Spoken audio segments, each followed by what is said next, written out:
Warning, the podcast you're about to hear has a unique conservative perspective and may be politically incorrect, containing some controversy in its message. This episode may speak out against liberalism, socialism, the dark state, and religious organizations. It is possible that evil in politics, education, law, society, and religion will be discussed and exposed. However, we believe this podcast adds truth and value to a mature, disenfranchised audience who may be tired of apostate religions and wicked world systems. Listeners who are easily offended, overly sensitive, or have progressive leanings sympathetic to the topics we expose should be forewarned not to listen any further. We thank both those who choose to listen as well as those who choose not to listen. You've been warned. And now, let us get on with the show.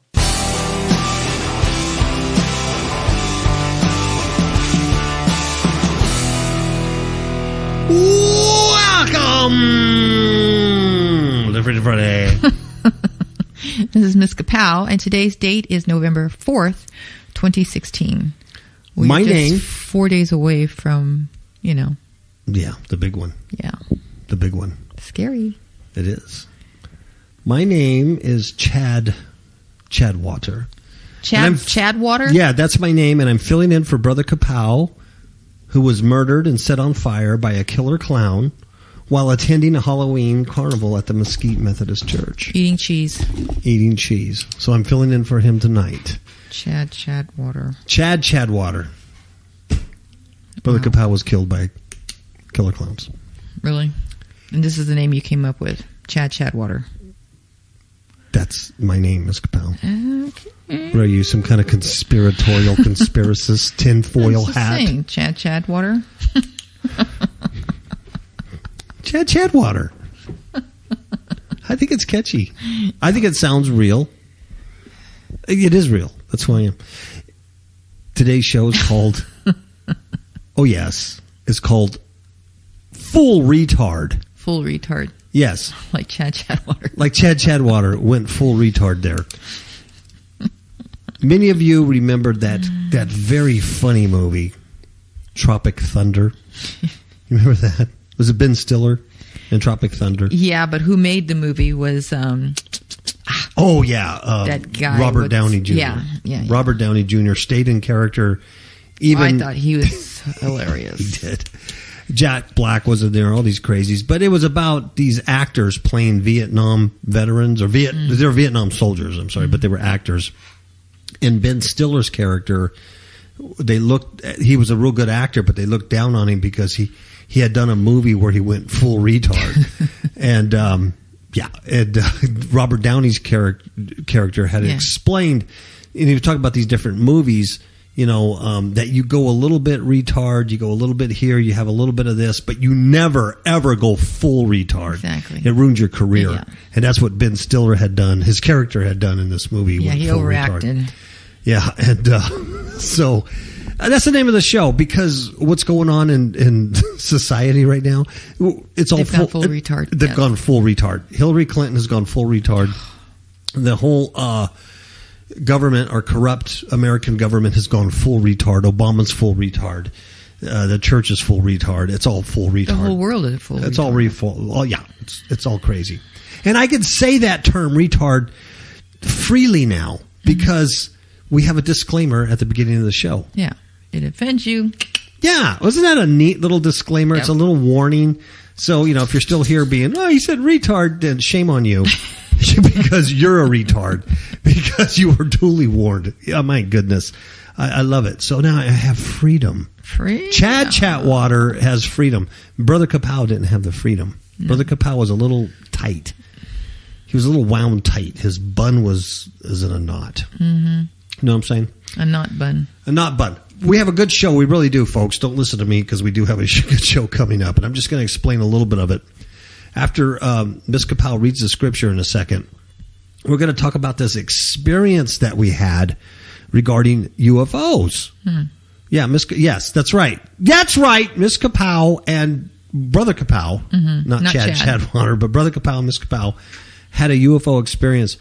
And we want to talk to you about that in regard to doing due diligence and emotion and deception and how things could get out of hand real quick. And so we're going to do that. And then we're going to play this clip from Steve Pieczinik. Mm-hmm. I didn't know who this guy was before a couple of nights ago. Mm-hmm. And we're going to play a 4-minute video clip of him. He's a former Deputy Secretary of State under, I think he worked under Kissinger. Bush. And, Carter. I think Reagan. Yeah. He's got a lot of credibility. He's also a psychiatrist. So he's like a medical doctor. Mm-hmm. So he's heavy dude. Speaks 5 languages. Speaks 5 languages. Heavy dude. I snooped at this, and there's nothing on Snoops.com to say this is a hoax or anything, but it's a video that will the content just blew our mind because what he's talking about is that America is under revolution right now. That there was a government coup on November 1st. Right. So we heard this November 2nd, and we went, "What? Did he just say yesterday there was a coup?" Yep. And a counter coup. But anyway, we're going to play it. I don't want to ruin it. It's amazing. I also posted it on our Facebook page on Fifth Hook Media, so you can watch the video there. Or you can type in Steve Pieczinik. Good luck on how to spell it, because I ain't telling you. Then we're going to talk about these universities that are still continuing to purge masculinity from their male students. As they should. No. Exactly. They're going full retard. It's so retarded. It is so retarded. And you could say that with impunity now because of the disclaimer. Isn't that nice? Look I like older people. I am an older people. Yes, you are. I am older people. But I'm going to do a story here about cosmetic surgery on the elderly. Yeah. It's a rising trend. It is. It's full retard, folks. Yeah. Full retard.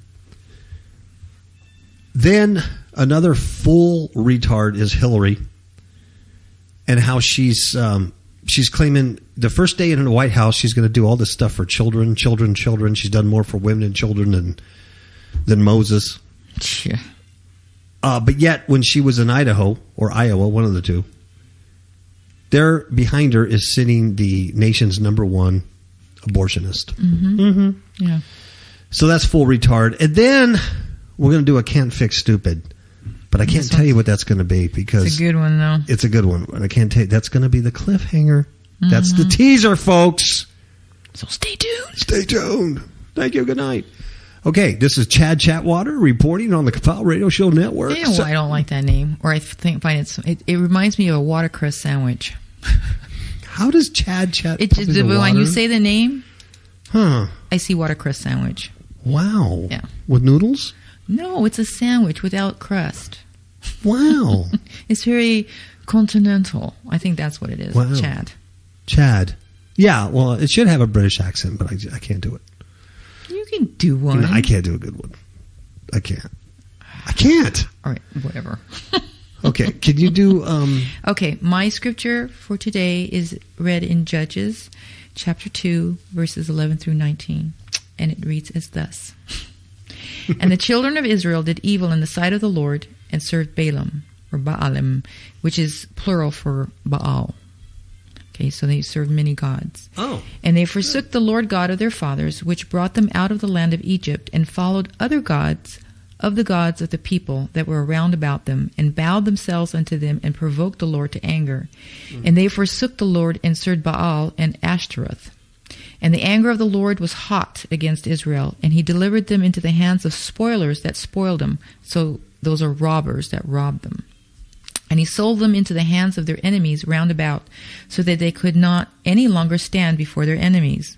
Whithersoever they went out, the hand of the Lord was against them for evil, as the Lord had said, and as the Lord had sworn unto them, and they were greatly distressed. Nevertheless, the Lord raised up judges, which delivered them out of the hand of those that spoiled them. And yet they would not hearken unto their judges, but they went a-whoring after other gods, and bowed themselves unto them. They turned quickly out of the way which their fathers walked in, obeying the commandments of the Lord, but they did not so. And when the Lord raised them up judges, Then the Lord was with the judge, and delivered them out of the hand of their enemies all the days of that judge. For it repented the Lord because of their groanings by reason of them that oppressed them and vexed them. And it came to pass, when the judge was dead, that they returned and corrupted themselves more than their fathers, in following other gods to serve them, and to bow down unto them. They ceased not from their own doings, nor from their stubborn way. Excellent. Tell you, history does repeat itself. It does. The prophetic word is circular. It's not linear. It repeats. And it has different levels, too. It does. You can apply it historically. Hey, it happened historically. You can apply it spiritually. I think it's just the spiritual principle behind it. Mm-hmm. You reject God and go after other little G's. You go start serving aliens. You're living under a curse now. Mm-hmm. Bad things happen. Bad things happen. As you can see, man, bad things are happening. Mm-hmm. Oh, it's going to get worse. Oh, it's going to get so bad here. Mm-hmm. Oh, my goodness. But, I do notice that for myself when I when you get exposed to these things that are going on the world and the uncertainty of things, if you look at it like that, it does put fear in your heart. I mean, It's like, oh my God, what's going to happen? And you have all these different scenarios that people are talking about. But you have to keep your eye upon the Lord and know that He is the one that gives you life and that you are in His hand. And you just trust Him. Yeah. There's nothing to be afraid of. There really isn't. Yeah. If you're in the Lord. If you that's are saved. Key. Yes. If Jesus Christ, which is the only way to the Father, because Jesus Christ was God made flesh. Mm-hmm. If you're saved under Jesus Christ and accepted that, and you've allowed the Spirit of righteousness to transform your life and renew you, and you're saved, you have nothing to worry about. Mm-mm. In fact, it's kind of exciting because you keep looking up and going, redemption's close. Maybe this is it. But if you don't have that hope, because only through Christ can you have real peace. Mm-hmm. Peace is when there's a storm surrounding you, but you have peace, you have quiet, your spirit's quiet, your mind's not going in all different directions, and you're not having that anxiety and that unknowing, and you're just fearful. Yeah, you have to have peace. And in order to have peace, you have to have Christ in your heart. And that's a gift. That's a gift from God. Oh, definitely. There are people out there that try to gather peace by meditation, doing yogic practices. Drugs, alcohol. Anything of those things, trying to get peace. And you can't replicate peace. It's a gift. You lay your head on the pillow at night and you sleep all night with all the turmoil going on. That's a gift from God. Mm-hmm. That's a gift from God. There's so many people that can't sleep, that just can't rest and have no peace. So you can. It's like, just like you said, you can have all this turmoil going on around you, but still feel rested inside, because you know that your trust is in the Lord. Yeah, and this isn't your home. It's kind of, it's entertaining from our seats. It really is. It's kind of entertaining. Going, whoa, look at, they're going full retard now. It's like, wow, it's really coming to a head here. It's amazing. Our nation right now is at a time in history that is very critical. I can't say that it's never been like this before in history, because I don't know, but it's very critical. And it's, many of you probably did early voting and all that stuff, early voting. And we went out there. Here in our town, there was 2 places where you can The turnout vote. was amazing. Amazing. It was incredible. One place. Where all these people come from? Yes. Yeah. Amazing. There was just like hundreds of people. And, some people waited an hour in line. We waited, maybe 35 minutes, but, one of the things that struck me doing this voting is that I was surrounded by people and we were having a conversation behind me and in front of me, because we're all waiting in line to get in there to vote. And it was like, well, none of us were talking politics. But what we were all talking about is, this is crazy times. And what we all noticed was how many people were there. Yeah. You know, and I actually went a little later to avoid the morning crowd, and it was still packed. It was packed all day. Mm-hmm. And what it showed us is that this is really a time in history in this country where it's so divisive and there's so many things at stake that people on both sides are getting up and voting. Mm-hmm. And it was amazing because I didn't know if the person behind us was Democrat or Republican or liberal or libertarian. I had no idea. They had no idea but it's like we're all in the same boat. We're all just goyim in America, hoping there's going to be some change. Right. Whatever side you're on. And it was kind of an amazing experience, to kind of think of it that way. But it was huge. And I don't know about the rest of the country, but here in this city of about 16,000, it was incredible. And like I said earlier, we went to both polling locations. The first polling location, we were there for something else, for another event, but they were polling. They had about an hour before they closed the booths, and it was packed. Packed. Wow. Amazing. Amazing. So I did vote under Chadwater. I'm sorry. Maybe because you'd be Chad Chatworth. No. Okay. How about Rocky Stone? Ooh, that sounds like ice cream. My name is Rocky Stone. Welcome to KAPOW Radio Show. I got my DJ voice on. I'm filling in for Brother KAPOW, who was murdered and set on fire by killer clowns. Is that better? Yeah. Okay. I'm in the studio with Miss KAPOW, who's going to show me the ropes. In the studio. The studio. Okay, what's our first story? I have none. Good night. Thank you for listening.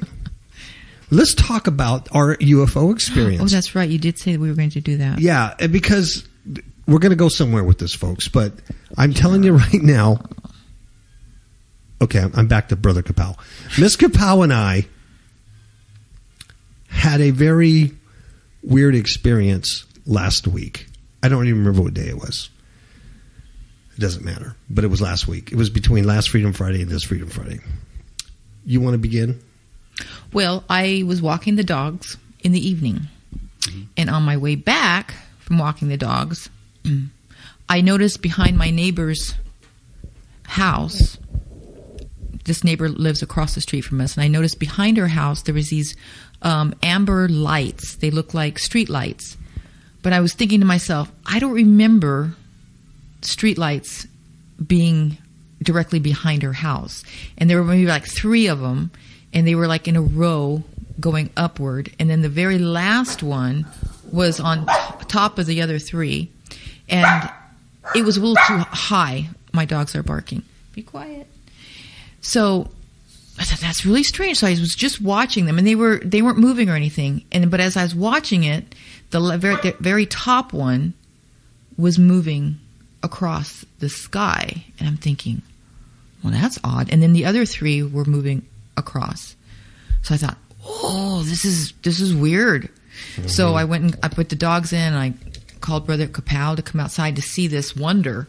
And then as he came out, there were like more lights coming out, and they looked like they were coming out from we have like a flat top mountain, and it looked like it was coming from out of the mountain. Mm-hmm. It was weird. Yeah. They look like UFOs. Yes. That's the first thing we both thought. I ran out there, and I ran out there, I didn't even have shoes on. You know what I mean? It was just like one of those things. Because if you had waited for that, you may have missed it. You know what I mean? Yes. So she comes, and, hey, you got to see this. Get out here. So I go out there, and just like she described, if you stand in our driveway, we have houses in front of us, but where we live, it's like tiered. Mm-hmm. And then in front of us is a flat top mesa, beautiful flat top mesa mountain. That's what's in front of us. And these lights were coming, and it appeared that they were coming from like the middle of the mesa. Now there's a sports complex up there, professional sports complex, But all the lights were off. There was no sports activity going on. Nothing was happening. And when I was watching this, man, it was just this incredible feeling like, dude, these are unidentified flying objects. Yeah, and there were so many of them that were coming out. It was almost like 30.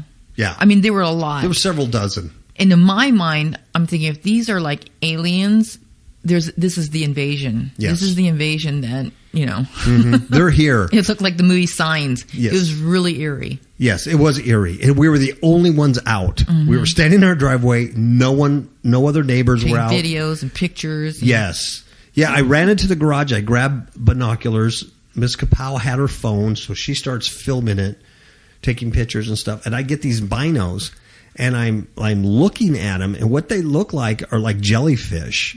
Yeah. They're iridescent, and you can see a glowing light in like it. I said, they're like orange. They look like orangey red color. Amber-like. And then as they would drift off into the sky, not very high up in the sky, but then they would just kind of like disappear. Yes. Or evaporate. Yes. They would just disappear. They would blink off. And then a whole nother wave would come up. Yeah. Maybe 5 or 6 would come up, another wave. Amazing. Well, what we noticed on top of the flat top mesa, way up there, a lot of our veterans out here have gone up there and they put a flag, an American flag, on top of the flat top, and they put solar lights up there to light it up. Well, we noticed lights up there, and it was an off-road vehicle. Right. And we could see their lights, and they had moved their vehicle, and I'm thinking, wow, at least there's another witness to this. There's somebody else up there that it must look incredible to them, because it's coming right at them. Anyway, it was pretty freaky. And like I said, it wasn't like, oh, these are aliens from outer space, because we don't believe they're from outer space, but we believe in interdimensional beings such as demons and fallen angels and, earth spirits and whatnot. And these craft, like I said, they look like craft, and they look like they would be biological with the light in them. They were iridescent like jellyfish. And that's the impression I got, that they were alive. Very, very strange, but they were flying very low. And the feeling was incredible. It was almost like, man, this is it. They're here. The invasion is here. And as we watched them, and as the last one gone up and blinked off, one of our neighbors had come down the road in her car. And so we had told her, she's like, what are you guys doing? So we told her, and she was like, huh? Whatever. Walked in. And then one of our other neighbors about 2 doors down, he came outside. And so, I ran to him and I told him, man, this is what we just saw. And when I was talking to him, I had chills, I was just all energized. So I showed him the video, and he was like, oh, wow, blah, blah, blah, blah, blah. Could you send that to me? And crazy. So, anyway, after it was all over, we came in the house and we were just like amazed, jaw dropping. I mean, this is what we saw. This is it, man. End of the world, right? Yay! And so I sent a couple of emails out to some of my neighbors around here, just to let them know what we saw and to show them the pictures, and then later on to show them the videos and stuff, because the people that I sent it out to would be interested in that kind of thing. And one of the guys I sent to was a guy that I play music with here, and he's like a pro-level photographer. Very logical guy, takes photography of a lot of stuff. And I sent it to him simply because I thought, as a photographer, he might be interested in examining the photos and blah, blah, blah. Well, he responds back to me right away, and he says that earlier in the day, he saw one of those what's typically called a Chinese lantern, but they're called sky lanterns. They're like I'm going to say balloon, but they're like a cloth. Like they're paper, paper mache type of thing. And then on the base, they have what they call like a little light or candle. Yes. And then the fumes or the gases or whatever from the candle will actually get captured in the balloon type of thing and then raise it up. Yes. And then it dissipates. Yes. And then it dies out. So he says he's seen one of those go up in the area that I saw on the UFO earlier in the day. And he says perhaps that was a test run for what they were going to do at night. And then he sent me a link to Amazon to where you can buy these things. Now, I'd already described how they looked, how they moved, the whole bit. This was that Friday because it was Nevada Day. Day, yeah. Yes. Okay. So a week ago today, Yep. we saw it. It was, Nevada Day. So we look at this link, and as much as I don't want to believe it, I'm looking at this link and I'm going, well, it does. Yeah. They do look like that. And they were about 30 inches tall, about 24 inches wide, and 15 inch at the base. Pretty big enough you could see them in the sky. And it showed them how, you'd light it and it'd rise up in the air. And then Miss KAPOW started looking at videos of these things, sky lanterns, and the way they moved and the way they looked. Well, they look like what we saw. Yeah. And then we discovered that the movie Tangled, Walt Disney movie, there's a scene in Tangled, the Rapunzel remake, where they animate all these sky lanterns during one of these songs, and it's magical, and it's affected millions of people, and people who get married and have celebrate. It's when he discovers how he really is in love with Rapunzel or whatever. Yes, it's one of those magical. It's one of those Chadwater moments. Yes, Luciferian Chadwater magic nonsense. So people are really into this thing, and so when we start discovering that, it's like, it had to be it. So I sent another email out to a few of the neighbors, what we discovered. I had one neighbor who just refused to believe it. Yeah. He's like, no, those are UFOs. Those are UFOs. I'm not going to accept your logic. Even though I'm not going to accept that there were UFOs. We're all going like Cocoon. We're all going to, we're going on a space. spaceship. Yeah. Yes, I'm leaving. And my wife's going to stay here and I'm gone. So he absolutely wouldn't believe it. So we were like, wow, it seems so real to us and stuff, but yet, this is pretty good evidence. So the very next day at the break of dawn, Miss KAPOW and I go up there to investigate. And we go to the area that we saw these things, and we start tracing the area in the sky about where they blinked off. And so we have to hike a little west into the mesa a little bit, into the desert, into the Nevada desert, but we have to hike a little west in there, not very far. And sure enough, we find three sky lanterns laying across the desert floor. Now, the other, several dozen or so are lost in the desert up there, polluting and littering. Yeah. Because they're not biodegradable. And that's another story. And it's illegal. Yeah. Because it's a fire hazard. It'd be a fire hazard, yes. And then it's just, you're littering this beautiful country. Yeah, that's what's annoying. So, very annoying. So what we figured is the ATV that we saw up there on the mesa, that was probably for their benefit. Maybe he's going to propose to the guy. Maybe it's his wedding anniversary. Who knows? Maybe it's Nevada Day. I don't know. But that's why they were up there. So anyway, we kind of solved, the issue. I had even sent a photograph to the newspaper earlier, and I had to go back and retract it and give them the evidence, that I found. Before they posted something and said we're under, alien attack. Area 51 is not that far from here, right? So anyway, the moral of the story is, I think what we took away from it was no matter how you feel, or how much you want to believe something, you have to do your due diligence to look at the facts. To find the truth. And if the truth points to something that's opposite of what your feelings are or how much you want to believe it, you have to go with the truth. Right. And it really was disappointing.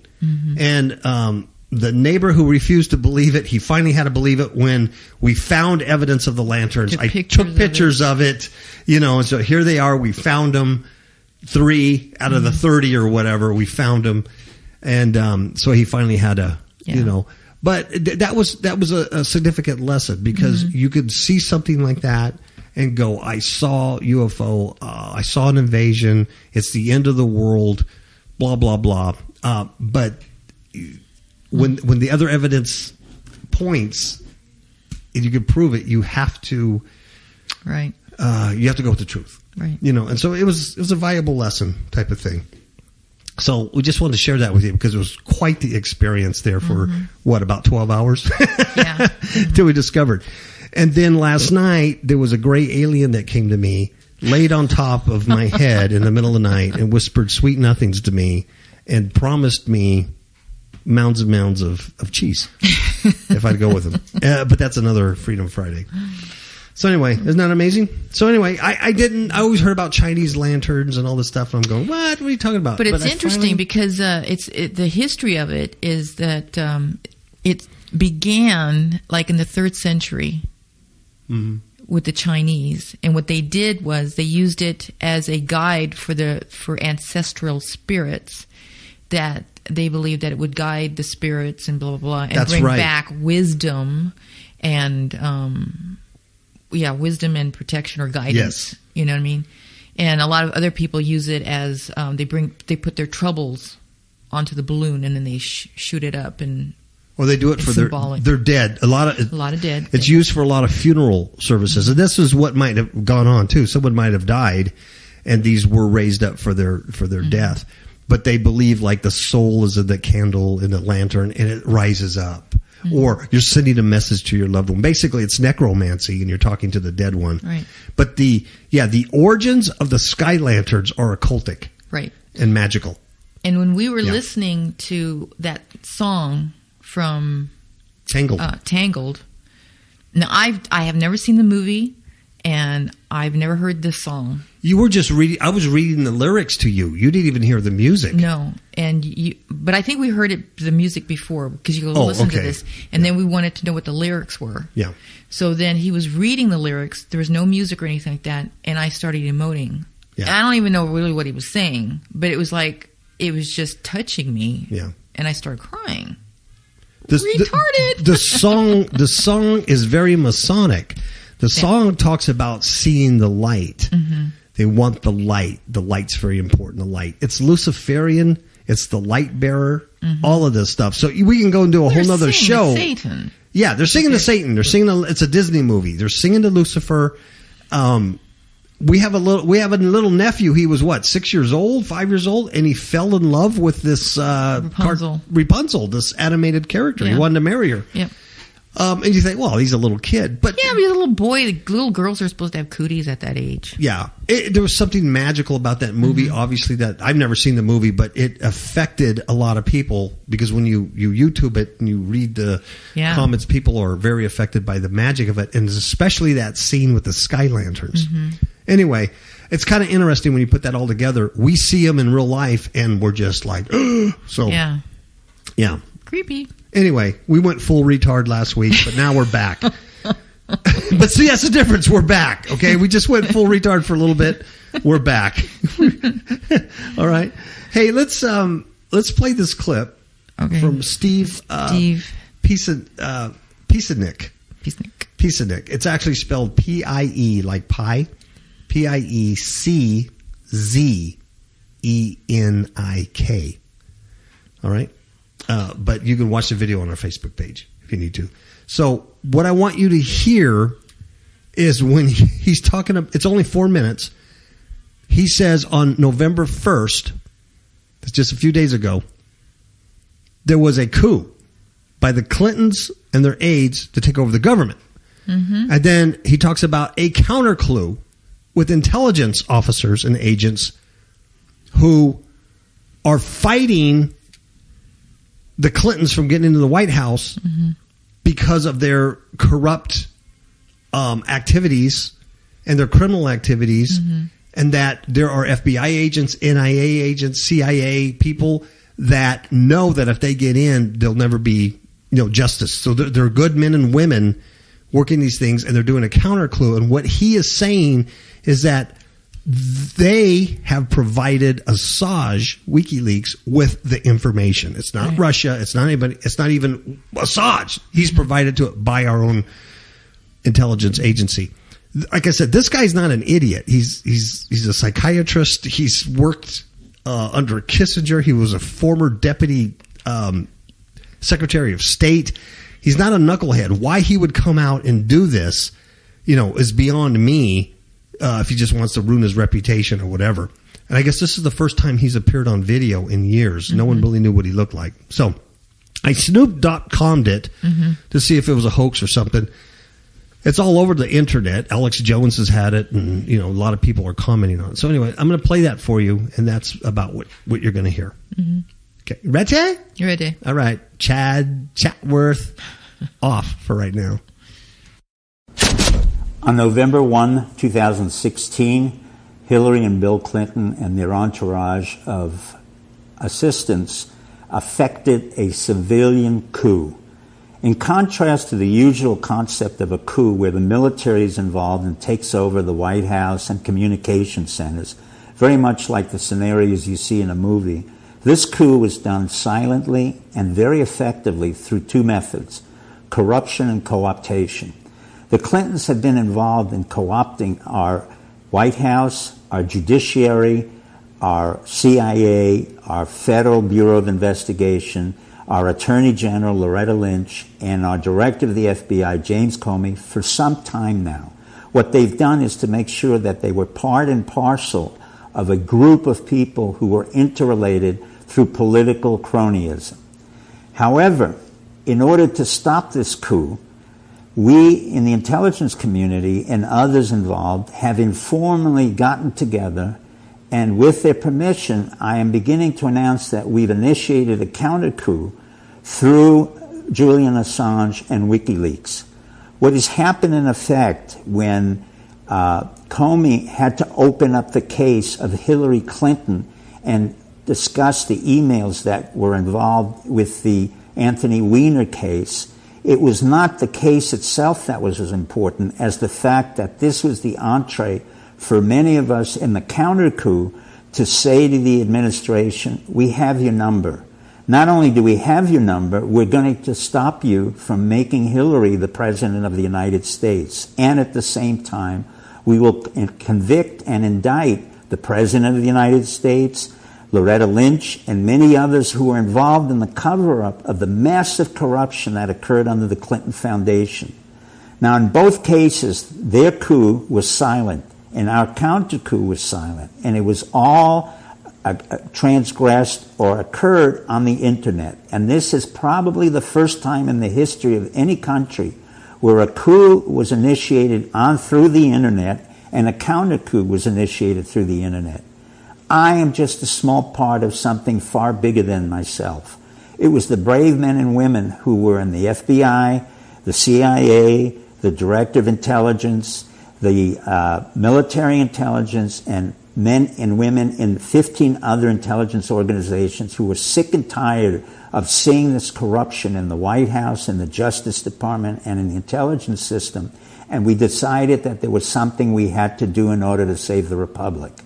So we initiated a counter-coup through Julian Assange, who's been very brave and really quite formidable in his ability to come forth and provide all the necessary emails that we gave to him in order to undermine Hillary and Bill Clinton. Again, America, we're going through a major, major transition and, quite frankly, a second American Revolution. We do not have guns. We do not have weapons. We do not intend to kill anybody. We do not intend to harm anybody. But we, the American public, and those of us who serve as veterans and in the intelligence service like myself, will stop the Clintons from assuming power that they don't deserve. At the same time, we will make certain that Obama leaves without any trail of a pardon or any other act of treason. In effect, we want a peaceful transition in this great American Republic. I bring you this news, and I want you to understand what has happened. A moment of history is occurring right now in front of us, and I'm proud to explain it to you. I don't know what all this fuss is about these pestilence. I think the scientists are doing a great job. Clueless? In the dark? I think the government's doing a good job. Have no idea what is really going on? I have an app for that. KAPOW Radio Show app for iPhone and iPad. KAPOW Radio Show app for Android. Get the app. Get a clue. Hey, Vinny, I love politicians.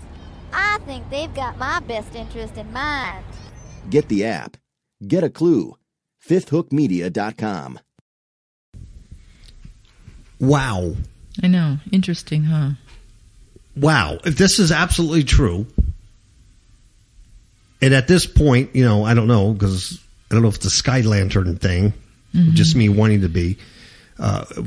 to be true. But if this is true, wow, this is incredible. We're in the middle of a revolution, but it's not being fought with guns and military and all that stuff, which makes perfect sense.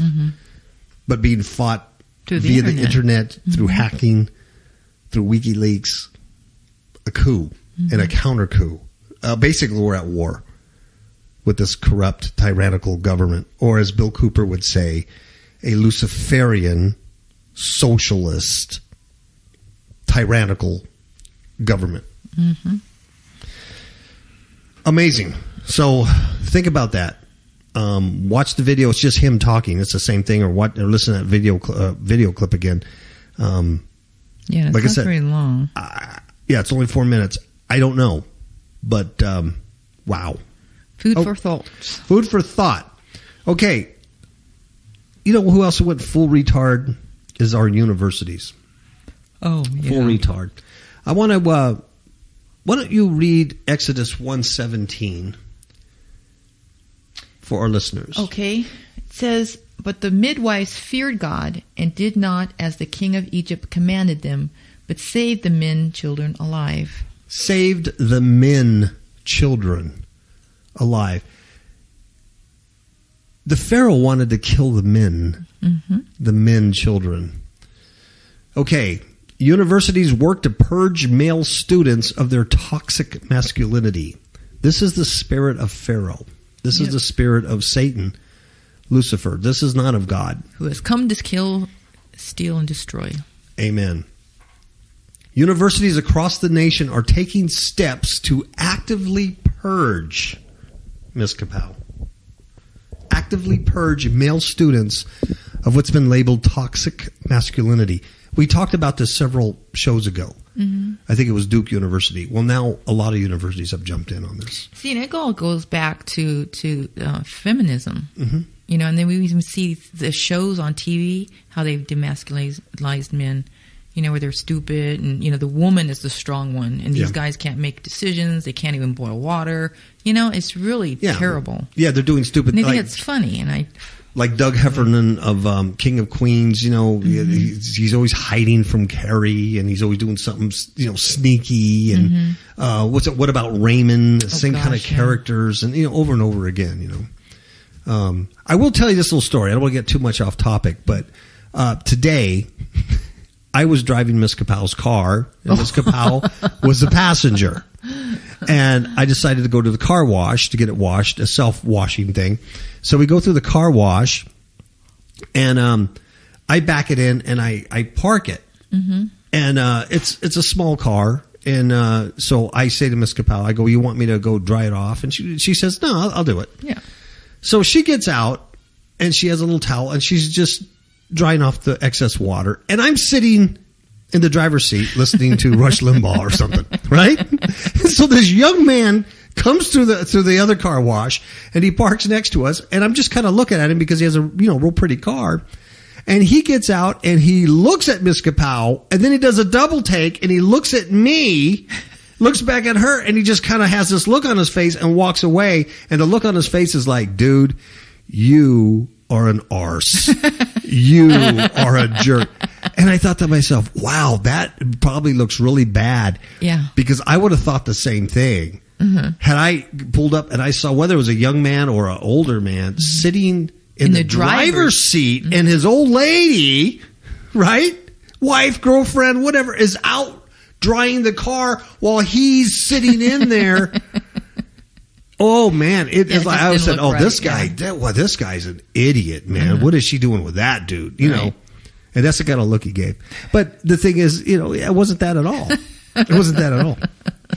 So anyway, so yeah, Miss KAPOW, she's barefoot, she's pregnant, she's in the kitchen. Yeah, what?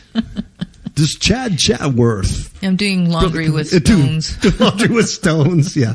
And smiling. Yeah. Loving it, 1950s. Anyway, examples abound on campuses hosting training sessions, group meetings, lectures, and other programs to effectively cleanse what many campus leaders and left-leaning scholars contend is an unhealthy masculinity in young men today. Wow. Isn't that sad? It's disgusting. It's full retard. It's full retard. Full retard. On campus, toxic masculinity is often blamed for sexual violence, body shaming, and a hyper-masculinized sporting culture, acts of domestic terrorism, and much more. Wow. Because Really? you're masculine. Because You're hateful. Wow. I would have never grown a beard had I known that. Blamed for all of that.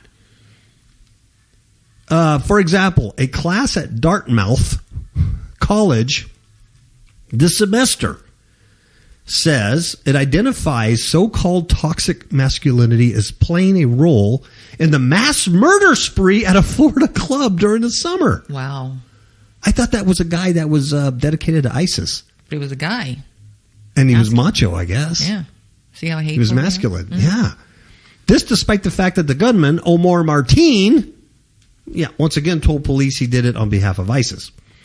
Other instances of combating toxic masculinity on campus can be found at both the University of North Carolina, Chapel Hill, and Duke University. And we talked about Duke a while back. They both launched programs specifically designed for male students, check this out, to delve into violent masculinity and healthier masculinity and discuss issues like gender fluidity. Wow. I vomited. Ah. No, I just vomited a little bit on my Gross. shirt. I can't help it. How has the concept of masculinity contributed to the perpetration of violence in our society? Asked the UNC Men's Project website. Duke University started a similar program this semester for male students to reflect on topics such as patriarchy, male privilege, rape, culture, pornography, machismo, and the language of dominance. Oh, for the love of pizza. That's why I said, woman, get out there and drive the car while I sit here and watch and listen to Rush Limbaugh. Sit in the coolness of the air conditioning. Oh, yeah. I was kicking back, eating a sandwich. Sandwich. Your what a watercress sandwich without the crust. That's right. That does sound gross. You like it, Chad. You like it. At a mandatory freshman orientation training at Gettysburg College in August, male students they were forced, my friend, to watch a documentary which stated in part that the 3 most destructive words a boy can hear growing up is... Be a man. Wow. Wow. Destructive words. Wow. Quit crying. Be a man. Oh, wow. The freshmen also went through a break. Now, they were forced to hear this. The freshmen also went through a breakout sessions in which they were told mass shooting sprees are rooted in toxic masculinity. Now, I know there's that shooting in San Bernardino. There was a female. Yeah. Also, Patricia Hearst was a terrorist. She was female. So there's been plenty of female terrorists, I tell you that much. Maybe they were masculine. The Thrive Club, part of the Claremont College's consortium, the Claremont College, they're nuts. That's California. They're cuckoo. It meets at a safe space. It meets at a safe space to talk about mental health. Well, they should, because they're cuckoo. They're full retard. They talk about mental health. And they advertise that masculinity can be extremely toxic to our mental health, both to the people who are pressured to perform it and the people who are inevitably influenced by it. Wow. See?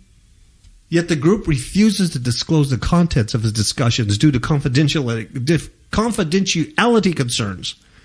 But students who attended one of the sessions reported that there was a common consensus that masculinity is harmful both to those who express it and those who are affected by it. See, by you having me wipe the car today, I know. I was affected by it. I know. Was a negative experience for me. It was. And think about the young man. Yeah. Who pulled in with his nice car thinking, I'm getting my car nice because I'm going to date my Aruka, and we're going to go out to dinner and, blah, blah, blah. And then he sees me, an older guy, a role model because I have a beard, so automatically I have credibility. And I'm sitting there listening to Rush Limbaugh while my wife is wiping down the car. And I had this smug look on my face like, yeah, that's how you do it, son. He just walked by he did like a double take and triple, like, what? What is this I see? I don't know if he was disgusted or if he was like, wow. I got to get this guy's number. This guy, wow. This guy's the bomb. I'm like, yeah, I know. Yeah. Oh, so what else is going on here about male privilege and dominance? This trend did not emerge overnight. Last year, Vanderbilt, excuse me, that was a vomit in my throat. Vanderbilt University hosted Healthy Masculinities Week. I wish I could have went to that. It was led in part. I do need it. It was led in part by Jackson Katz. Who's Jackson Katz, Ms. KAPOW? He's the first man to minor in women's studies at the University of Massachusetts Amherst. He's the first quote-unquote man to minor in women's studies. Wow. I bet you he is light. In the loafers. Yes. Either that or he's real smart because he went there to pick up chicks. By being not masculine. Right. By being sensitive and pretty. By being a Chadwater. Chadwater. You know what? Chadwater shaves his legs. I'll be honest with you. He's the kind of guy that shaves his legs. Smooth. He's into manscaping. He's a smoother. He's into manscaping. And you know what? Chicks dig it. He's not spornophobic. He's not a spornophobe. Okay. He's into spornophobia. He's into spormo. He's a Anyway, so Katz criticized what? Arnold Schwarzenegger and Sylvester Stallone, who are both like, has-been actors now? Yeah. Come on. We can't come up with anybody more current? More recent, yeah. For their muscular physiques. Wow. Which have gotten larger over the years. I don't think so. Have you seen both those guys? Pretty puny. Yeah. Well, I mean, over the years. Well, yeah. You age. Yeah. According to the presentation, hyper-masculinized sporting culture has also advanced unhealthy masculinity. Oh, for the love of pizza. Like football and, sports and things like that. So anyway, golf, exactly. That is like really full retard. That's not even like a little bit. That's not even like, it's full retard. They're not even like just playing around with retardation. They're like full on retard. They're gone. They're mentally gone. Okay. What is next, Miss KAPOW? It's a mental banana peel. It is. I like it. They're going to slip on it. Mm-hmm. Okay, let's talk about old people who don't want to be old. Seeking to be visible. More Americans that are 65 and older are getting plastic surgery. Look at this gal standing next to her plastic surgeon.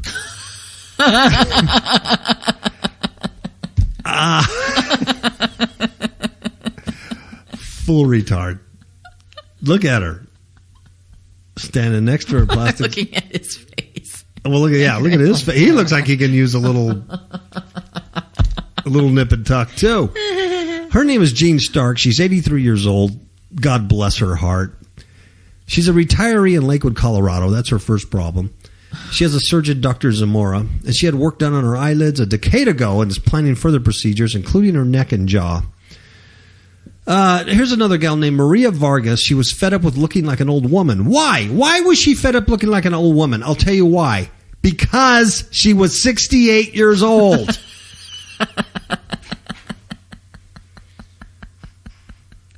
I'm not saying 68-year-old women are old, but they're going to look like they're 68 years old. You're not going to look like you're 30 or 40. Yeah. It's the law of thermodynamics. But she's tired of it. I'm tired of looking like an old woman, she says. So when she walked down the street, now check this out. What she says. This is what's full retard. Yeah. She's 68. She says when she walks down the street, she said, "I'd lost the looks of men." So men were no longer looking at her like, "Yeah, baby, I want to mate with you." Really? Really, Maria? This is your concern? Oh, it reminds me of that story. Remember this gal that we know? And she was, an elderly, well, not elderly, but she was older. Mm-hmm. She was probably in her 50s or whatever, 40s, 50s. And she saw a guy at the grocery store, a young man. Yes. And he kept looking at her. And she thought, I'm still hot. At my age, I'm still hot. So she was like, flirting and blah, blah, blah. True story, folks. So he comes over to her and she's thinking, oh, he's going to come on to me, la, la, la, la. And he says to her, "I couldn't help but notice you because you look like my mother." True story. True story. Oh my God, that's so funny. Oh, yeah, she's thinking, oh, this guy's, he's like 20 years younger than me. I still got it. I'm hot. He's a stud muffin. It's going to be a good day. Because I couldn't help staring. You remind me so much of my mother. Oh, that's fabulous. Anyway, let's see. Yeah. Poor Maria, when she walked down the street, she's 68 years old. She lost the looks of men. She's divorced. She said, quote, "I'd walk by men and men would probably go, 'Yeah, there's a cute grandma.'" So she just decided to have neck surgery. A neck lift. Yeah. To get rid of the whole turtle thing. I did a disclaimer. There's a disclaimer for this show, folks. I can just hear it already. Misogynistic. Misogynistic. I can hear it already. Oh my God. You call yourself a Christian? She says, "I got so excited about the difference that it made that I was like, oh my God, I want more." She lives in Sacramento, California.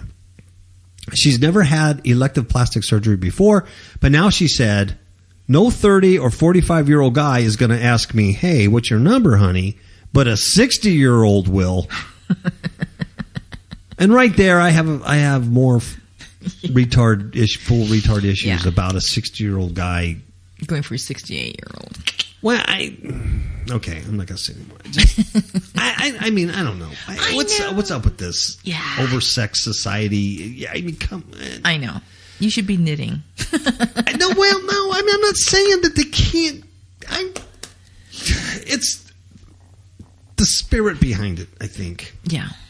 According to the American Society for Aesthetic Plastic Surgery, the number of people 65 and older getting facelifts and cosmetic eyelid surgeries have more than doubled over the last 2 decades. What does that tell you?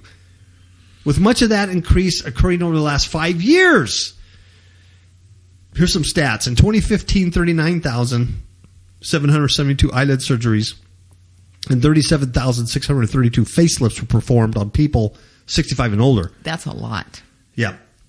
Although there are no breakdown within the category, doctors report that most of their older patients are between 65 and 75, and around 3/4 are new to plastic surgery. Wow. Part of it is demographics. People are living longer, and the baby boomer generation started turning 65 years ago. So there are more people over 65 in the past. But even accounting for that, the rate of eyelid surgeries in that age group has risen 62%, and the rate of facelift has doubled. The trend appears to reflect both cultural and economic shifts, including a growing acceptance of elective surgery, helped along by popular shows like Nip and Tuck. Mm-hmm. There you go. And a reduction in the procedure's cost and invasiveness. Then, too, people are remaining in the workforce and dating game longer in life, and fear falling victim to age discrimination. Yeah, so it's a peer pressure and keeping up with the Joneses. Yeah, and just wanting to be young. Mm-hmm. You can't accept the aging process, the dying process. Yes. We're dying. Yeah. Well, someone said that surely you won't die if you just partake of the adulterous fruit, the serpent seed fruit. Remember, the Bible in Proverbs says beauty is vain. Yes, and matter of fact, Let me go here. 1 Samuel 16:7 says, Ms. KAPOW. Do not look at his appearance or at his physical stature, because I have refused him. For the Lord does not see as man sees, for man looks at the outward appearance, but the Lord looks at the heart. Mm-hmm. And see, the other portion of the Proverbs scripture is, but a woman that feareth the Lord, she shall be praised. Regardless. Okay. So anyway, they're trying to look younger. They're this one person who is an anti-aging advocate ageism. or something like that. It says that older people who get plastic surgery to look younger are inadvertently perpetuating ageism. Yeah, they don't want to get old. Yeah. But at the same time, they concede that in a world that fetishes youth, the impulse may make practical sense. People are making a calculated decision, going to escape the stigma of aging and buy a little time, be in the world and not be sidelined because of their appearance. Wow. It's the age equivalent of passing, Thomas said. You're actually in this cohort, but can you get everybody to believe you're in a different cohort? Really? So it goes on and on about the price and the technology going down, and more older folks it's less invasive. are doing so you don't have it. to have all that anesthetic or whatever. They say if opportunities are accruing to the young and you begin to get old, you want to fit in. You're invisible, and maybe this is the way for people to be visible. I think that's sad that if you feel you're invisible, it's because you're getting older. But the change also reflects an evolution of how older people perceive themselves, which is to say, often not as old as they once did. Anyway, just kind of crazy. One husband said, I like this. One husband said, my husband was totally against it. He'd say, I don't want you to change. I love you the way you are. It made me feel good because that's how a husband should feel about you. But I wanted to wake up in the morning and feel better about myself. So she did it anyway. And now he's scared half to death because she looks like a Muppet on steroids. Full retard, folks.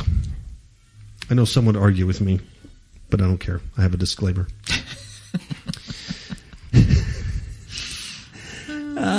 Okay, Rush Limbaugh. What does he say about Hillary Clinton?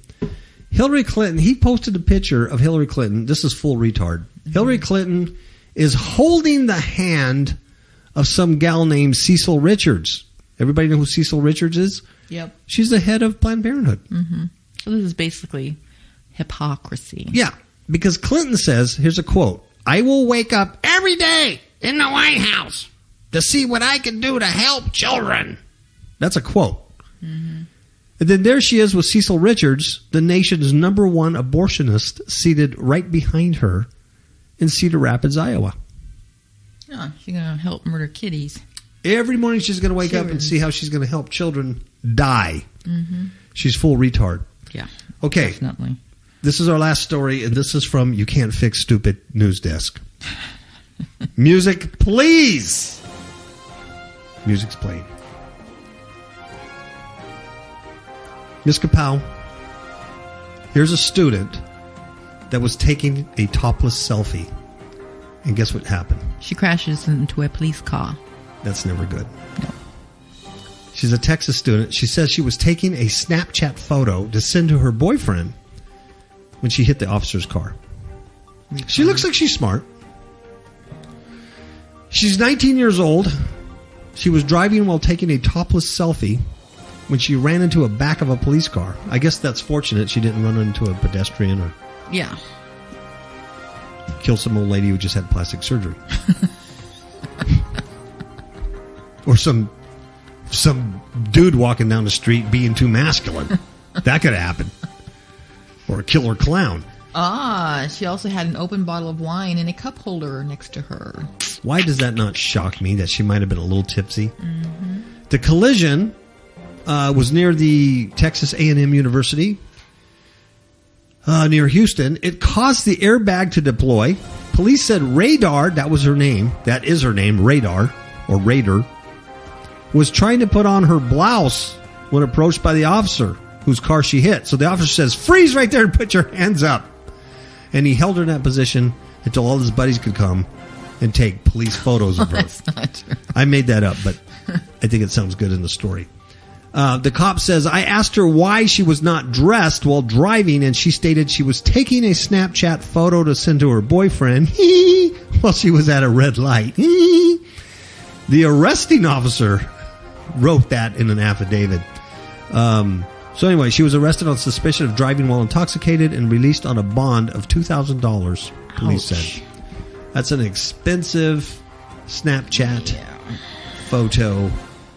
And I think for that brief moment, she went full retard. Full retard.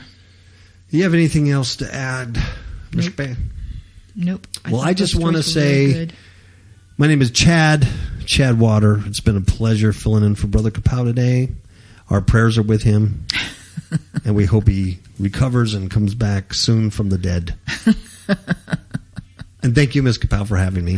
And for putting up with my watercress sandwich. I'm not very masculine, so I'm safe. I have no masculinity. I've been demasculized. You've been neutered. But I don't have to drive my car. You know what I'm saying? I mean, you definitely don't have to dry it. No, I don't have to dry it. Right? That was funny. That was funny. That was hilarious. Okay. Say ciao, baby.